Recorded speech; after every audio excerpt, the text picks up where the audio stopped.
So what do you do when you grow up fantasizing about a car? Reading manga, watching anime, every race burned into your memory. You put this car on a pedestal. You talk about it when you were kids, all the races, all the fun stuff, all the fun episodes.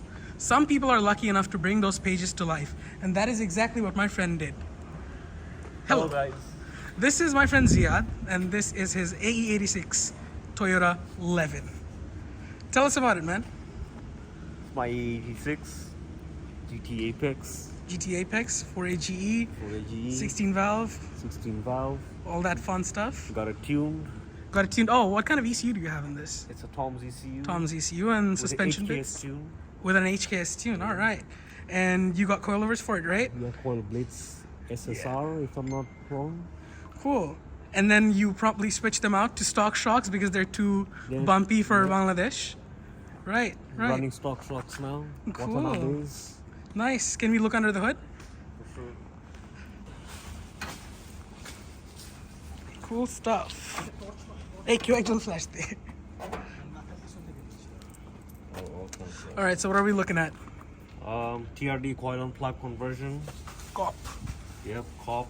What kind of strut bar is that? Cusco. Cusco strut Very bars. nice. Cusco, I got the Cusco whole package, front and back both. Coolio. So strut bars and everything on the back and front. Anything exciting under the hood? Anything else? The radiator's not stock for sure. The radiator is not stock. That come with the car? Nope, it's aftermarket.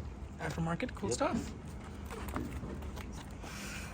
This is we're getting it from the back.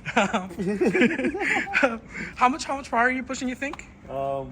Somewhere between 170, 180 horsepower. 170, 180 horsepower, cool. Original Watanabe's and Yeah, original Watanabe's. I got the carbon fiber, much needed wheel. hatch. Yeah, it's very lightweight. Cool stuff. How do you like it? How do you like it so far? It's the best car I've driven. Best car you've driven? Best car I've driven. Nice. Best car I own. We've got this thing idling now, and I'll be honest, I never fully bought into the A86 hype. It's one of those cars that people worship on the internet, describing it as pure and perfect, like it's some kind of driving religion. I mean, sure, it's lightweight, it's balanced, and it was an initial D, and people, it's easy to fall into the pattern of thinking like this car is only popular because of the anime. And that's all lasted for about 10 seconds after I got in the car. The A86 does not give a shit about specs or stats. It's all about feel. The